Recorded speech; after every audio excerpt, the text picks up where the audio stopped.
Collage Studio, Nature's Creatures. Last week, we drew animals, beginning with shapes. Today, we'll be working in the Collage Studio, and we'll be using those shapes as a map for our outline of our animal. What creature is this the outline of? That's right, a bird, a falcon to be specific. It is a detail from Japanese artist Isoda Kuryosai's woodblock print titled The White Falcon. For our collage today, instead of cutting out separate shapes to put together to make our animals, we're going to create an outline of our animal and cut the entire thing out at one time. To get the outline of the animal, we will begin with the shape method of drawing. You're going to find what shapes to use on your picture. And then you're going to draw your shapes lightly, because later you may erase them. They are part of your plan or your map for your outline. Drawing these shapes first will help guide you when you draw the outline of the animal.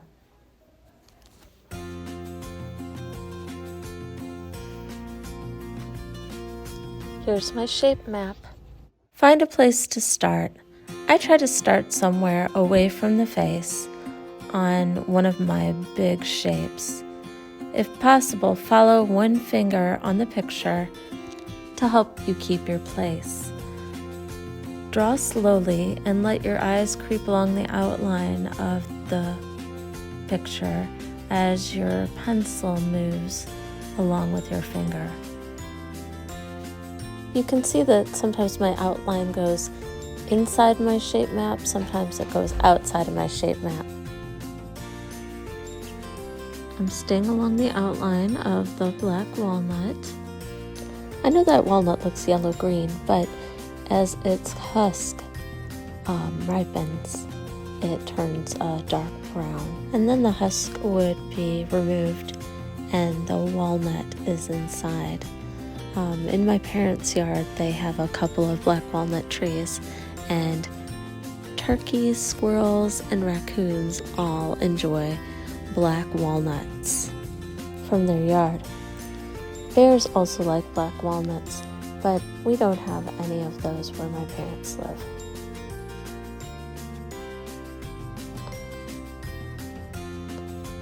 I want to erase some of my shape lines that I made that I need to adjust, and later I can erase some of the extra pencil marks, but I'm not so concerned about some of those other ones, just where I'm working here. I'm drawing the shape of the arm and then kind of a circular shape here for the space that the little squirrel's hand takes up, and I just divide it up finger by finger.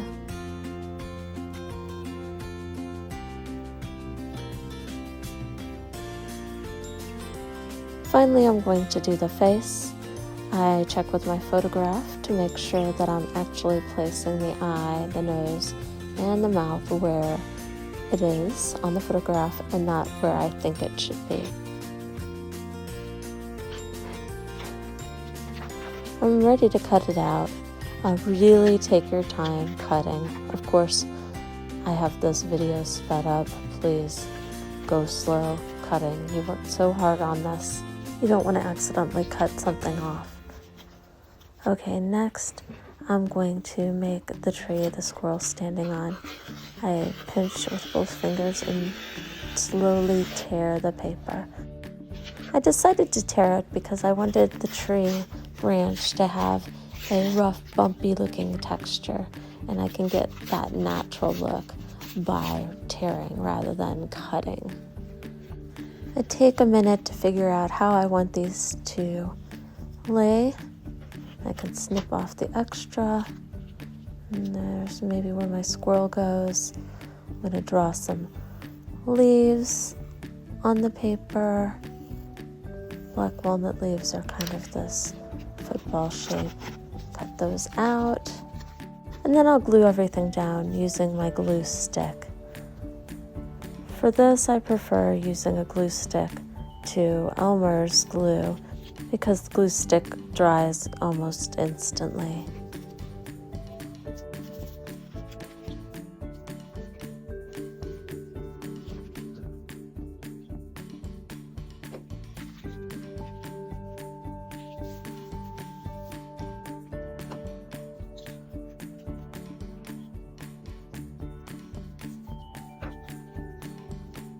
I need to do a little arranging with these leaves here before I glue them down.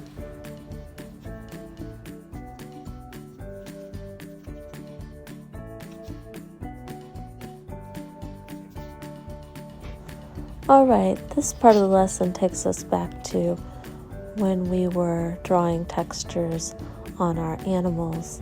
While the paper is already colored, you may want to come in and draw in some textures to give your animal a more realistic look, a finished look. You definitely want to come in and add a little bit of detail to the face, the ears. I'm making some short little lines for the squirrel hair on its face.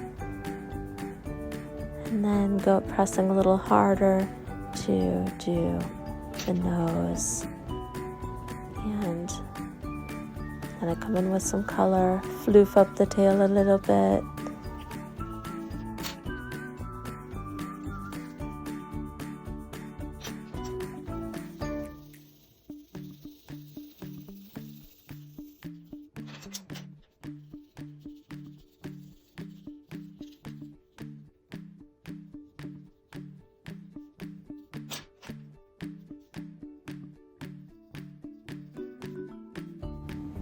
Alright, these little squirrel claws here. Boy, those things can scratch. They're nice and sharp, so they can climb trees and jump from branch to branch easily without falling.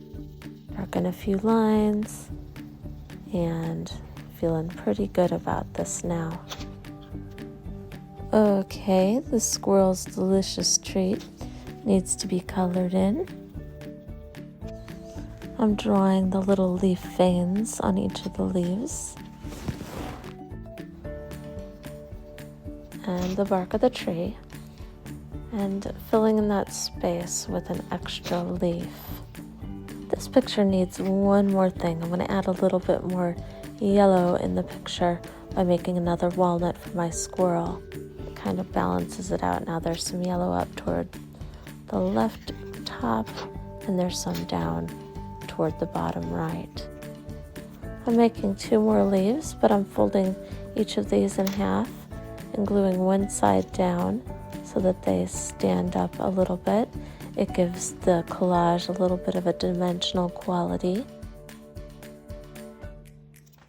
You can also curl your paper around a pencil. I could add some in there, or if I was doing a picture that had grasses in it, curled paper would look nice for that. So I'm just finishing up here. So that about wraps it up. I can't wait to see what you do with these new skills in the Collage Studio. Remember, first make your shape map, then look at your photo closely and draw your outline. As you make your collage today, remember, enjoy yourself and have fun.